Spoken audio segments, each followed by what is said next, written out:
Bonjour monsieur, tenez, vous allez voir un monsieur Artus Oui. qui s'est trompé en 2007-2008 dans des analyses. Oh, bah ça. Mardi dernier était invité à Rennes par Rennes Métropole Patrick Artus, le soi-disant grand économiste.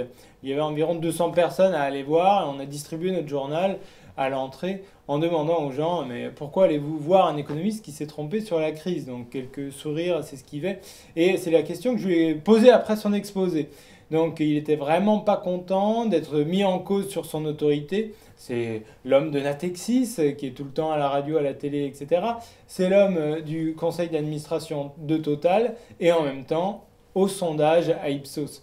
Donc mis au défi sur son autorité pour nous dire quoi faire aujourd'hui alors qu'il n'a pas prévu la crise, il était vraiment enragé et en gros il m'a dit de me taire et moi je lui ai rajouté mais peut-être que là aussi vous vous trompez sur votre analyse aujourd'hui. Il n'était vraiment pas content et j'avais une deuxième partie de la question sur la séparation des banques. Il a dit qu'il était très content de la loi de Karine Berger car elle ne changeait rien. Karine Berger était son élève. Donc voilà, les gens dans la salle faisaient mouche. Il y a eu une question sur le crédit public, il l'a évacué. Une autre question sur les grands projets, il a évacué. Une autre question, qui n'était bien sûr pas de nous, sur la politique de De Gaulle et de planification qui avait permis en Bretagne et à Rennes d'avoir les télécoms, etc. Il n'en a bien sûr pas parlé.